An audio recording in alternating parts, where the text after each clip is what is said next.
Hello everybody, আসসালামু আলাইকুম। Hope you all are doing well. তো আজকে আমরা নতুন আরেকটা ভিডিও নিয়ে আপনাদের সামনে হাজির হয়েছি। আজকে আপনাদেরকে সবচেয়ে মজার, সবচেয়ে লোভনীয় দম বিরিয়ানি তৈরি করে দেখাবো। এই দম বিরিয়ানিটা আপনারা তৈরি করে খেলে কাচ্চি কি আপনারা সব বিরিয়ানি ভুলে যাবেন, এটা এতটা মজা। আর যারাই এই রেসিপিটা ফলো করে তৈরি করবেন তারাও আশা করি এই সেম কথাটাই বলবেন। এই অসাধারণ দম বিরিয়ানিটা আজকে আমরা আপনাদেরকে একদম স্টেপ বাই স্টেপ দেখাবো। আশা করি আপনাদের কাছে আজকের এই রেসিপিটা অনেক অনেক ভালো লাগবে, কারণ এই রেসিপিটা এক কথায় অসাধারণ টেস্টের। এই দম বিরিয়ানিটা বাসায় তৈরি করতে তাড়াতাড়ি সম্পূর্ণ ভিডিওটা দেখে নিন। আর এত বড় একটা বিরিয়ানি রেসিপিতে একটা লাইক তো আপনারা সবাই দিতেই পারেন। তো চলুন আর কথা না বাড়িয়ে আমাদের রেসিপিটা শুরু করা যাক। তো প্রথমেই আমাদের কিছু প্রিপারেশন করে নিতে হবে। তার জন্য আমরা এখানে বাদাম নিয়েছি। আমরা এখানে কাজু বাদাম নিয়েছি, কাঠবাদাম নিয়েছি আর চীনাবাদামও নিয়েছি। সাথে আমরা দিয়ে দিচ্ছি মিল্ক, লিকুইড মিল্কটা দিয়ে আমরা এতে কিশমিশটাও অ্যাড করছি। আপনার কাছে যে বাদামই থাকে আপনারা সেগুলো দিয়েই করতে পারেন, আপনাদের পছন্দ মতো বাদাম অ্যাড করতে পারেন। তো এবার এই বাদামগুলোকে এভাবে কিছুক্ষণ আমরা ভিজিয়ে রাখবো। আর আমাদের লিকুইড মিল্কটা একটু কুসুম গরম টাইপের ছিল। তারপর আমরা এটাকে একটা ব্লেন্ডারের জারে নিয়ে নিব। তার সাথে আমরা দিয়ে দিব কাঁচামরিচ, তারপর দিয়ে দিব বেরেস্তা আর দিয়ে দিব টক দই। এবার এগুলো সবগুলোকে আমরা একসাথে ভালোভাবে ব্লেন্ড করে নিব। তো ব্লেন্ড করে নিলে পেস্টটা কিছুটা এরকম দেখাবে, আপনারা দেখতেই পাচ্ছেন। এর সাথে আমরা এখন অ্যাড করব টমেটো সস অ্যাড করে আমরা আরও একটু মিল্ক এতে দিব। তারপর এটাকে আবারও আমরা ভালোভাবে ব্লেন্ড করে নিব।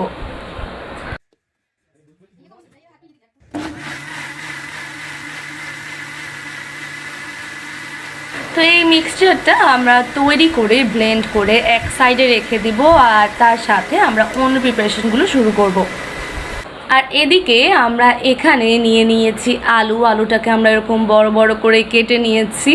নর্মাল বিরিয়ানির জন্য আমরা যেভাবে কাটি আর কি, বড় বড় টুকরো করে। এর সাথে আমরা দিয়ে দিচ্ছি পরিমাণ মতো লবণ। তারপর আমরা এতে দিয়ে দিব হালকা ফুড কালার। এবার এগুলোকেই আমরা ভালোভাবে মিক্স করে নিব। এরকম করলে আমাদের আলুটার কালার অনেক সুন্দর লাগবে, বিরিয়ানির সাথে এটা দেখতেও ভালো লাগবে। তো এটাকেও আমরা সুন্দর করে মেখে নিয়েছি, আপনারা দেখতেই পারছেন। এবার আমরা এটাকে এক সাইডে রেখে দেব আর আমরা চুলায় চলে যাব আমাদের মাংসটা প্রিপেয়ার করতে। তো এখানে আমরা চুলায় একটা পাত্র বসিয়ে তার মধ্যে আমরা তেল দিয়ে তারপর এখানে তেজপাতা, এলাচ, দারচিনি এগুলো দিয়ে এটাকে কিছুক্ষণ ভেজে তারপর আমরা এতে অ্যাড করছি রসুন বাটা। এটা দিয়েও আমরা এটাকে কিছুক্ষণ নেড়ে চেড়ে নেব। তারপর আমরা এতে অ্যাড করব আদা বাটা।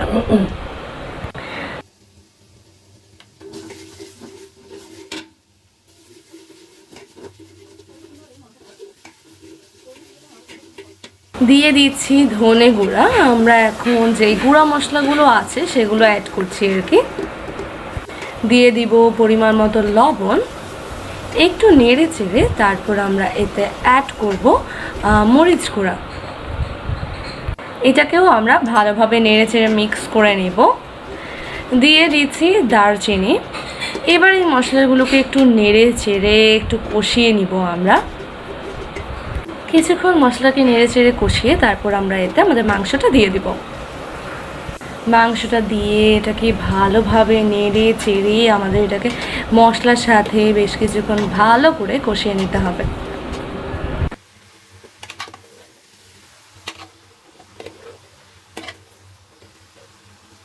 দিয়ে দিলাম কিছু গোলমরিচ। তো আমাদের এই মাংসটাকে বেশ কিছুক্ষণ ধরে মশলাটার সাথে নেড়ে চেড়ে কষিয়ে নিতে হবে। আপনারা দেখতেই পাচ্ছেন আমরা অনেকক্ষণ ধরে এটাকে নেড়ে চেড়ে নিচ্ছি, আমরা তাই করছি। তো এই যে আমরা এটাকে বেশ কিছুক্ষণ ধরে নেড়ে চেড়ে নেওয়ার পর আপনারা দেখতেই পারছেন যে মাংসটাকে খুব ভালো করে আমরা এটাকে কষিয়ে নিয়েছি। এখন আমরা এতে আমাদের আগে থেকে ব্লেন্ড করে রাখা যে মশলাটা, বেরেস্তা, বাদাম, কাঁচামরিচের যে মিক্সচারটা, সেটা আমরা এতে অ্যাড করে দেব। তারপরে এটাকে একসাথে ভালোভাবে নেড়ে চেড়ে মিক্স করে নিব। এই যে আপনারা দেখতেই পাচ্ছেন যে আমরা এটাকে ভালোভাবে নেড়ে চেড়ে মিক্স করে নিয়ে দিচ্ছি। এবার এই মশলাটার সাথে আমরা এটাকে বেশ কিছুক্ষণ ধরে এভাবেই নেড়ে চেড়ে এটার সাথেই আর কি রান্না করব বা কষিয়ে নিব, যেটাই বলেন।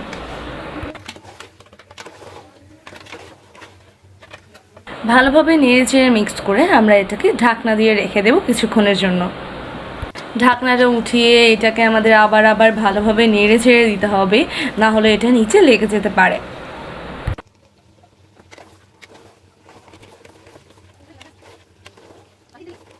তো মশলাটাকে ভালোভাবে নেড়ে চেড়ে বেশ কিছুক্ষণ ধরে কষিয়ে এখন আমরা এতে অ্যাড করে দিচ্ছি কিছু পানি। এটা আমরা যেই জায়গায় আমাদের মশলাটা ছিল সেটাই ভালোভাবে ক্লিন করে এখানে অ্যাড করে দিয়েছি। এবার এটাকেও আমরা ভালোভাবে বেশ কিছুক্ষণ ধরে নেড়ে ছেড়ে নিব। তো মশলাটা আমরা আবারও ঢাকনা দিয়ে তারপর ঢাকনাটা উঠিয়ে এটাকে আবারও ভালোভাবে নেড়ে চেড়ে নিচ্ছি। আর আপনারা এই পর্যায়ে টেস্ট করে নেবেন যে লবণ টবণ কম আছে কি না, তারপর কিছু কম থাকলে সেটা অ্যাড করে দেবেন। আর মাংস যেহেতু রান্না হচ্ছে, এটাকে বেশ কিছুক্ষণ ধরে একটু কষিয়ে কষিয়ে রান্না করাটাই ভালো, তাহলে মাংসটা বেশি মজা হয়। আর আপনারা দেখতেই পাচ্ছেন এটাকে বেশ কিছুক্ষণ ধরে রান্না করতে করতে মাংসের থেকেও অনেক পানি বেরিয়েছে। এবার আমরা এর মধ্যে অ্যাড করে দেব লিকুইড মিল্ক। লিকুইড মিল্কটা দিয়ে এটাকে আমরা আবারও বেশ কিছুক্ষণ নেড়ে চেড়ে একদম সুন্দর করে রান্না করে নেব। তো মাংসটাকে আমরা আবারও ভালোভাবে নেড়ে চেড়ে এখানে ঢাকনা দিয়ে দিয়েছি। এদিকে আমরা চুলায় আর একটা কড়াই বসিয়ে দিয়েছি, এর মধ্যে দিয়ে দিয়েছি তেল। তেলটা গরম হয়ে এলেই আমরা আমাদের আলুগুলো ভেজে নিব। তো তেলটা গরম হয়ে এসেছে, এখন আস্তে আস্তেই আমরা এতে আলুগুলো সুন্দর করে ভেজে নিব। আলুটা এখনই দেখতে কি যে সুন্দর লাগছে।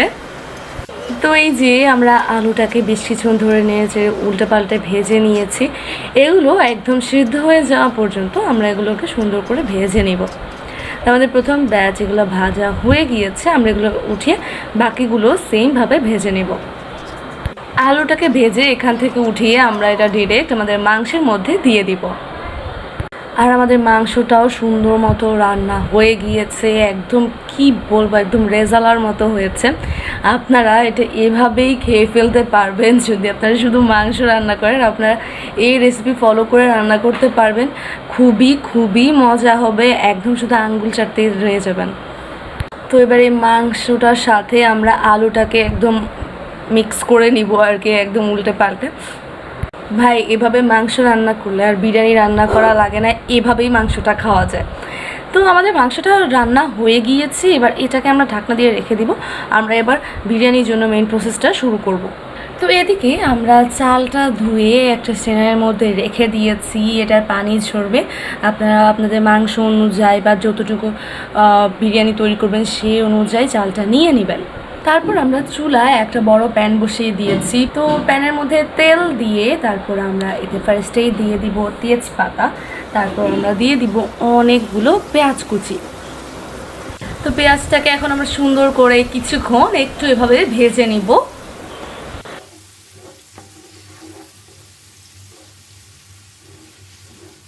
দিয়ে দিব দারচিনি, এলাচ, দিয়ে দিচ্ছি কয়েকটা লং। তো এবার এগুলোকে একসাথে কিছুক্ষণ আমরা ভেজে নিব। কিছুক্ষণ পেঁয়াজটাকে এমনিতেই ভেজে আমরা এতে অ্যাড করব কয়েকটা কাঁচামরিচ। সব কিছুই আমরা দিয়ে এগুলোকে আস্তে আস্তে নাড়তে থাকবো, ভাজতে থাকবো। তো পেঁয়াজটাকে বেশ কিছুক্ষণ ধরে আমরা ভেজে নিয়েছি, আপনারা পেঁয়াজটা দেখে নিশ্চয়ই বুঝতে পারছেন। তো এখন আমরা এতে আমাদের পোলাওয়ের চালটা দিয়ে দিব। তারপর চালটাকে একদম সুন্দর করে ভেজে নেব। চালটাকে ভালোভাবে ভাজলে কিন্তু পোলাওটাও খুব সুন্দর হয়।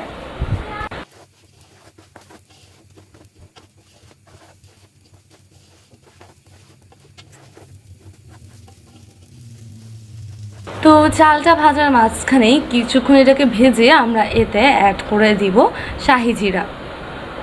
আবারও এই চালটাকে নেড়ে চেড়ে আমরা ভাজা শুরু করব। এই চালটা ভাজা এতক্ষণ ধরে এতগুলো চাল নেড়ে চেড়ে ভাজা আসলে একটু কষ্টকর। তো চালটাকে আমরা বেশ কিছুক্ষণ ধরেই একদম ভালোভাবে ভেজে নিয়েছি।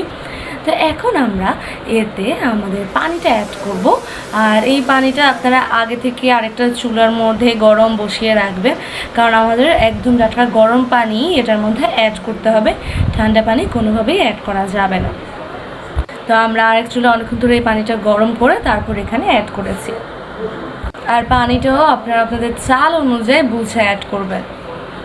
তো পানিটা অ্যাড করে কিছুক্ষণ এটাকে নেড়ে চেড়ে আমরা এতে লিকুইড মিল্ক অ্যাড করে দিয়েছি। তো লিকুইড মিল্কটা দিয়ে এখন আমরা এতে পাউডার মিল্কও অ্যাড করব। আর পাউডার মিল্কটা দিয়ে আপনারা এটাকে তাড়াতাড়ি ভালোভাবে নেড়ে চেড়ে নেবেন, না হলে কিন্তু পাউডার মিল্কটা এখানে দলা পাকিয়ে যাবে, যেহেতু আমরা এখানে গরম পানির উপর এটা দিচ্ছি। তো এই যে আমরা এটাকে সাথে সাথে ভালোভাবে মিক্স করে নিয়েছি, আর এটা সুন্দর করে মিক্সও হয়ে গিয়েছে। পাউডার মিল্কটা আপনারা অ্যাড করা ট্রাই করবেন, তাহলে খুব সুন্দর একটা ফ্লেভার আসে, মানে পোলাও টেস্টটা আসলে খুব ভালো হয় আর কি।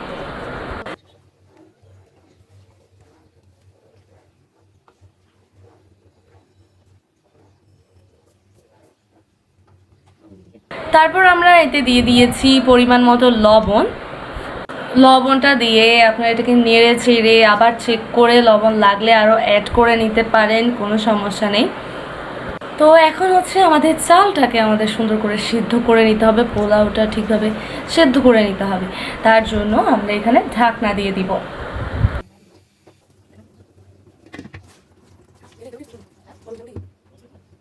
তো ঢাকনাটা উঠানোর পর এই পর্যায়ে এখন আমরা এতে কিছু আস্ত কাঁচামরিচ দিয়ে দিব।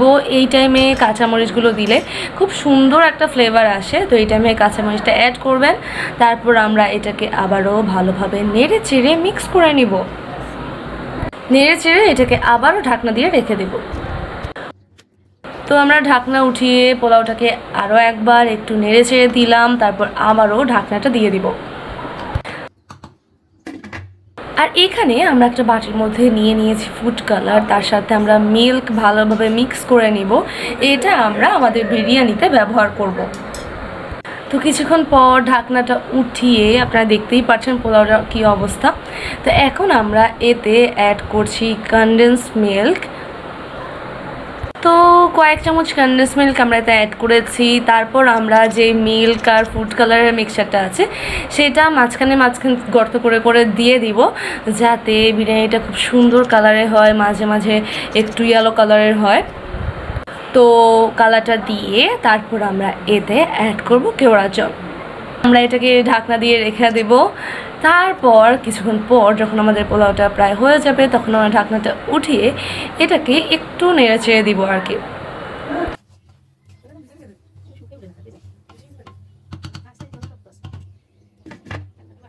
তো এই যে আরও কিছুক্ষণ পর ঢাকনা ওঠানোর পর আমাদের পোলাওটা হয়ে গিয়েছে, আপনারা দেখতেই পাচ্ছেন। এবার আমাদের নেক্সট স্টেপ শুরু করার পালা, আমাদের বিরিয়ানিটা তৈরি করার পালা। তো তার জন্য আমরা এখান থেকে উপর থেকে পোলাওটা উঠিয়ে আলাদা করে রাখবো। আমরা এই সম্পূর্ণ পোলাওটাই উঠিয়ে আর একটা কোনো পাত্রে ট্রান্সফার করে নিব। তারপর আমরা এগুলোকে আবার বিরিয়ানির জন্য সুন্দরভাবে লেয়ারিং করব। তারপরে দেখতেই পাচ্ছেন যে আমরা সম্পূর্ণ পোলাওটাই আরেকটা পাত্রের মধ্যে উঠিয়ে নিচ্ছি। দম বিরিয়ানির এটাই একটা মেইন পার্ট বলতে পারেন আপনারা। তো আমরা আমাদের যে পোলাওর প্যান সেটার মধ্যেই আমাদের সম্পূর্ণ মাংসটা ঢেলে নেব। সম্পূর্ণ মাংসটাই এটার মধ্যে আমরা সুন্দর করে একদম বিছিয়ে নিব আর কি। আর আপনারা আমাদের মাংসটা দেখতেই পাচ্ছেন, যেটা দেখতেই কি সুন্দর, একদম মনে হচ্ছে মাংসের রেজালা। আর খেতে ভাই কি যে মজা, আপনারা ট্রাই করে দেখবেন আর আলাদাই খেতে পারবেন।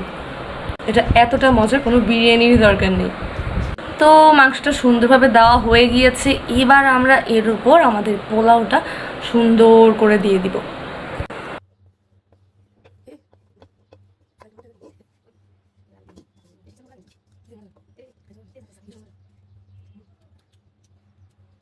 তো তো পোলাওটা সুন্দর করে ছড়িয়ে সুন্দর করে দিয়ে এবার আমরা এর উপর আলুর একটা লেয়ার দিয়ে দিব, যে আলুটা আমরা আমাদের মাংসের সাথে রেখেছিলাম আর কি, মাংসের সাথে রান্না করেছিলাম, যেটা ফ্রাই করে রেখেছিলাম। আলুটা সুন্দর করে ছড়িয়ে দিয়ে তারপর আমরা এর উপর আমাদের মাংসের যেই ঝোলটা, যে গ্রেভিটা বাকি ছিল সেটাও একটু দিয়ে দিব, তাহলে এখান থেকেও খুব সুন্দর একটা কি বলবো মাংসের টেস্ট আসবে। পোলাও নিলেই সাথে মাংসের একটা ফ্লেভার, একটা গ্রেভি থাকবে আর কি। তার উপর আমরা দিয়ে দিচ্ছি একটু বেরেস্তাটা দিয়ে তারপর আমরা এর উপর আমাদের বাকি যে পোলাওটা আছে সেটা সুন্দর করে আবারও একদম লেয়ার করে দিয়ে দিব, মানে একদম ছড়িয়ে দিয়ে দিব আর কি। তো সুন্দর করে আবার আমাদের পোলাওটা ছড়িয়ে দিয়ে এর উপর আমরা আলুটা দিয়ে দিব, আবারও আলুর একটা সুন্দর লেয়ার দিয়ে দিব। এটাই আমাদের লাস্ট লেয়ার আর কি। আলুটা যদি আমরা একদম নিচে মাংসের সাথে দিয়ে দিই তাহলে এটা দমে দিলে আলুটা বেশি একদম হয়ে যাবে, একদম নরম হয়ে যাবে। তার জন্য আমরা আলুটা উপরে দিয়েছি। তারপর আমরা এর উপর আবারও একটু বেরেস্তা দিয়ে দিলাম। বিরিয়ানিটা এখনই মাশাআল্লাহ কত সুন্দর লাগছে না? তো এখন আমরা এর উপর দিয়ে দিব ঘিটা আপনারা লাস্টে একটু দিবেনই, তাহলে খুব সুন্দর একটা ফ্লেভার আসবে। আর ঘিয়ের ফ্লেভার তো আপনারা সবাই জানেনই।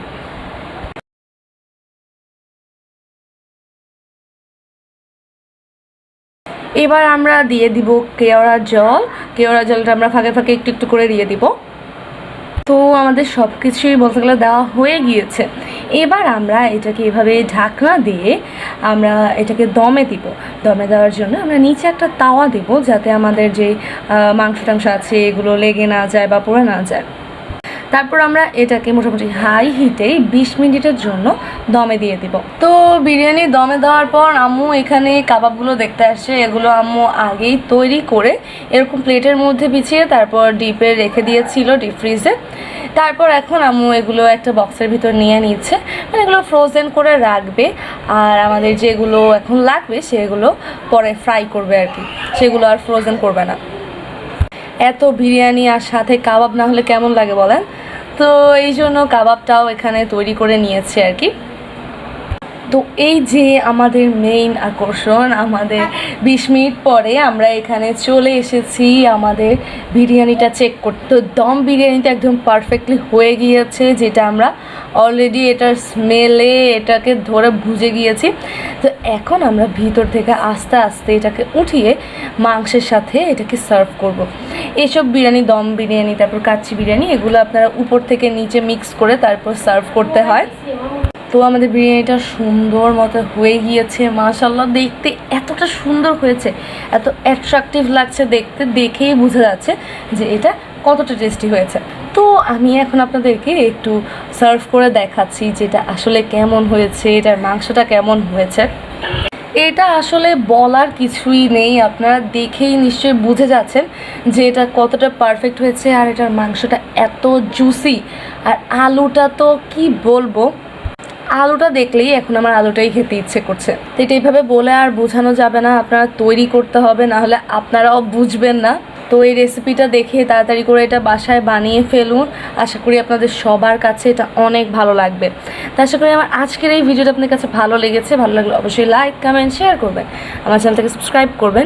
আর আমাকে অবশ্যই কমেন্ট করে জানাবেন যে আপনাদের কোন ভিডিওটা ভালো লেগেছে, কি ভালো লেগেছে, সব কিছু আমাকে কমেন্ট করে আপনারা বলবেন। আর ফেসবুক থেকে দেখলে ফেসবুক পেজে একটা লাইক দিবেন, ফলো দেবেন। তো আজ এই পর্যন্তই, আরও সামনে নতুন ভিডিও নিয়ে আসবো। সে পর্যন্ত ভালো থাকবেন, সুস্থ থাকবেন, আমার সাথে থাকবেন। আসসালামু আলাইকুম।